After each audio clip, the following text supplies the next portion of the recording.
आकाशवाणी भोपाल से प्रस्तुत हैं प्रादेशिक समाचार।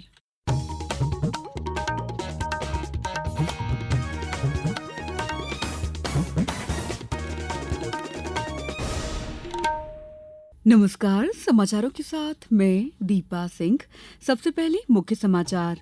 प्रधानमंत्री नरेंद्र मोदी आज विश्व पर्यावरण दिवस पर करेंगे एक पेड़ मां के नाम अभियान का शुभारंभ। उज्जैन में आज स्पिरिचुअल एंड वेलनेस समिट, मुख्यमंत्री डॉक्टर मोहन यादव करेंगे उद्घाटन। रेलवे तत्काल टिकट बुक करने के लिए जल्द शुरू करेगा ई आधार प्रमाणीकरण। और प्रदेश में अगले 4 दिन तक जारी रहेगा आंधी बारिश का दौर, कई शहरों में तापमान गिरा।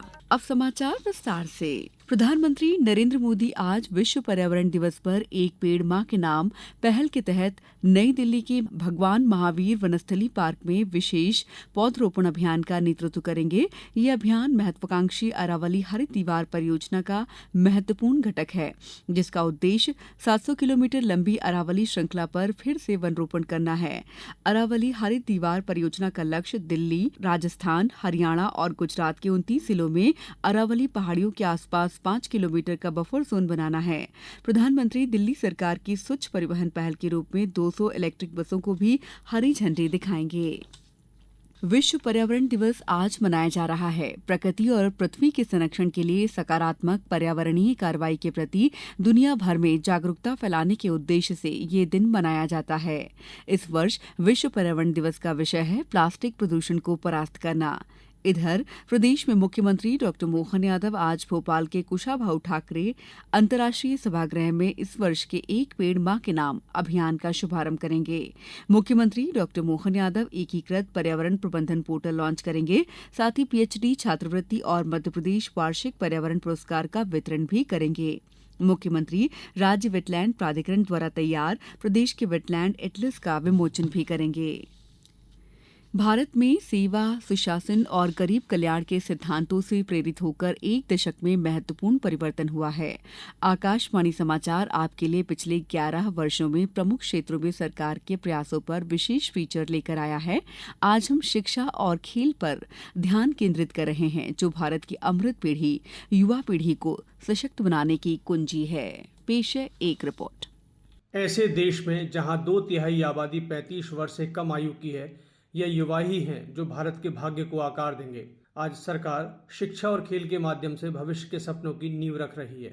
शिक्षा के क्षेत्र में सरकार ने उच्च शिक्षा के माध्यम से आधारभूत स्तर से समग्र और समावेशी शिक्षा सुनिश्चित करने के लिए एक महत्वाकांक्षी रोड मैप तैयार किया है। राष्ट्रीय शिक्षा नीति 2020 के तहत सरकार का लक्ष्य 2030 तक प्री स्कूल से माध्यमिक स्तर तक 100% नामांकन और 2035 तक उच्च शिक्षा में 50% नामांकन हासिल करना है। 2014 से उच्च शिक्षा संस्थानों की संख्या 51,000 से बढ़कर 70,000 से अधिक हो गई है, जिसमें आईआईटी, आईआईएम और एम्स का बड़ा विस्तार हुआ है। पीएम श्री योजना 14,500 स्कूलों को अपग्रेड कर गुणवत्तापूर्ण शिक्षा, समग्र विकास और 21वीं सदी के कौशल पर ध्यान केंद्रित कर रही है। साथ ही पड़ोसी स्कूलों के लिए संरक्षक संस्थान के रूप में भी काम कर रही है। शिक्षा के साथ साथ खेल भी राष्ट्रीय प्राथमिकता के रूप में उभरे हैं। खेलो इंडिया अभियान के तहत 1,000 से ज्यादा प्रशिक्षण केंद्र खोले गए हैं और 3,000 युवा एथलीटों को सालाना 6,28,000 रुपए की सहायता मिलती है। Target Olympic podium scheme tops Bharat के शीर्ष एथलीटों को प्रशिक्षण, उपकरण और अंतर्राष्ट्रीय प्रदर्शन के साथ मदद करती है। ये प्रयास रंग ला रहे हैं। भारत ने पिछले 2 ओलंपिक में 13 पदक जीते और पेरिस पैरा ओलंपिक में रिकॉर्ड तोड़ 29 पदक जीते हैं। भारत अपने युवाओं को सिर्फ पढ़ना लिखना ही नहीं सिखा रहा, बल्कि उन्हें बड़े सपने देखना, तेज दौड़ना और कभी ना रुकना भी सिखा रहा है। दिल्ली से विष्णु के साथ संजीव शर्मा, आकाशवाणी समाचार, भोपाल। मुख्यमंत्री डॉक्टर मोहन यादव आज उज्जैन में आयोजित स्पिरिचुअल एंड वेलनेस समिट का शुभारंभ करेंगे। मुख्यमंत्री समिट में वेलनेस के लिए एक नई सोच विषय पर संवाद भी करेंगे। मुख्यमंत्री समिट में भाग लेने वाले वेलनेस सेक्टर के प्रमुख निवेशकों, नीति निर्माताओं और संबंधित संस्थाओं के प्रतिनिधियों के साथ 1-to-1 बैठक भी करेंगे। इस समिट का उद्देश्य मध्यप्रदेश को वैश्विक वेलनेस हब के रूप में स्थापित करना तथा उज्जैन को वेलनेस सेक्टर की प्रमुख केंद्र स्थली के रूप में अंतर्राष्ट्रीय पहचान दिलाना है। मुख्यमंत्री शिप्रा तीर्थ परिक्रमा यात्रा के समापन समारोह में भी शामिल होंगे। समाचारों में वक्त है ब्रेक का। ये समाचार आप आकाशवाणी मध्य प्रदेश से सुन रहे हैं। ये समाचार बुलेटिन YouTube पर Madhya Pradesh news all India radio channel पर और Facebook साथ ही X प्लेटफॉर्म पर AIR न्यूज भोपाल पर सुने जा सकते हैं। इसके अलावा आप हमारी वेबसाइट newsonair.gov.in पर अथवा न्यूज ऑन AIR ऐप पर भी समाचार सुन सकते हैं। ब्रेक के बाद समाचारों में आपका एक बार फिर स्वागत है। रेल मंत्री अश्विनी वैष्णव ने कहा है कि तत्काल टिकट बुक करने के लिए शीघ्र ही ई-आधार प्रमाणीकरण का उपयोग करना शुरू किया जाएगा। सोशल मीडिया पोस्ट में श्री वैष्णव ने कहा है कि इससे वास्तविक उपयोगकर्ताओं को जरूरत के समय कन्फर्म टिकट लेने में सहायता मिलेगी। मुख्यमंत्री डॉक्टर मोहन यादव ने रीवा जिले के मनगवा में महिला स्व सहायता समूह सशक्तिकरण सम्मेलन में कहा कि लाडली बहना योजना लगातार जारी रहेगी। रक्षाबंधन में बहनों को इस योजना से अतिरिक्त राशि दी जाएगी।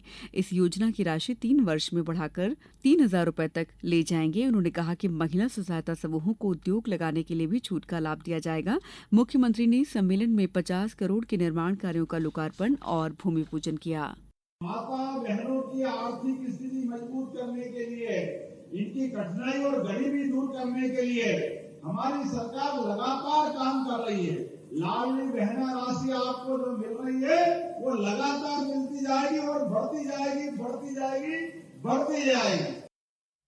सरकार उच्च न्यायालय के न्यायाधीश यशवंत वर्मा के खिलाफ महाभियोग की कार्रवाई शुरू करने के लिए राजनैतिक सहमति बनाने का प्रयास कर रही है। कुछ महीने पहले न्यायमूर्ति वर्मा की नई दिल्ली स्थित सरकारी आवास से भारी मात्रा में नकदी बरामद की गई थी। नई दिल्ली में संसदीय कार्य मंत्री किरण रिजिजू ने कहा है कि न्यायपालिका या कहीं भी भ्रष्टाचार पर राष्ट्र के हित में चर्चा होनी चाहिए। जो जुडिशरी में करप्शन का मामला है, ये देश के लिए बहुत गंभीर मामला है। इसमें कोई पॉलिटिकल पार्टी जो अपना एक व्यू लेने का आवश्यकता नहीं है। हम सब मिल करके एक कलेक्टिव व्यू लेकर के चर्चा करके फिर जो इम्पीचमेंट होना है पार्लियामेंट ही कर सकता है। तो इसमें एकजुट एक आवाज में हम करें, इसका प्रक्रिया हमने शुरू कर दिया है। प्रदेश में आज भी मानसून पूर्व गतिविधियां देखने को मिलेंगी। यहां बारिश का दौर चलता रहेगा और अगले 4 दिन भी इसी तरह का मौसम बना रहेगा। मौसम विभाग ने आज ग्वालियर, रतलाम समेत कुल 27 जिलों में आंधी बारिश का येलो अलर्ट जारी किया है। इससे पहले कल भी भोपाल, शाजापुर, उज्जैन, छिंदवाड़ा, राजगढ़, सागर, सतना, धार समेत कई जिलों में बारिश हुई। बारिश की वजह से कई शहरों में दिन के तापमान में गिरावट हुई है और पारा गिरकर 35 डिग्री सेल्सियस तक आ गया है। अब कुछ समाचार संक्षेप में। खंडवा जिले में कल रात लगभग 10 बजे 3.8 रिक्टर स्केल के भूकंप का हल्का झटका महसूस किया गया। बुरहानपुर, सनावद, खिरकिया, खंडवा सहित कई इलाकों में झटका महसूस हुआ। मौसम विशेषज्ञ सौरभ गुप्ता ने बताया कि भूकंप का केंद्र महाराष्ट्र के अमरावती जिले के शिवाझिरी गांव में था। इंदौर में कल कोरोना के 7 नए मामले सामने आए हैं। इसके बाद यहां कोरोना के सक्रिय मरीजों की संख्या बढ़कर 17 हो गई है। सभी मरीजों को होम आइसोलेशन में रखा गया है। आगर मालवा जिला जेल में आयोजित हुए टीबी स्क्रीनिंग कैंप में 100 दिवसीय निक्षय अभियान के तहत जेल में बंदी सभी मरीजों की टीबी की स्क्रीनिंग के साथ साथ स्वास्थ्य परीक्षण किया गया। मंदसौर में जवाहरलाल नेहरू विधि महाविद्यालय परिसर में कल सर्व सुविधायुक्त कंप्यूटर लैब भवन निर्माण कार्य का भूमि पूजन किया गया। डिंडौरी में राष्ट्रीय खाद्य सुरक्षा अधिनियम 2013 के अंतर्गत लाभान्वित पात्र हितग्राहियों की ई-केवाईसी कार्य की प्रगति की समीक्षा के लिए एक बैठक का आयोजन जनपद डिंडौरी क्षेत्र में किया गया।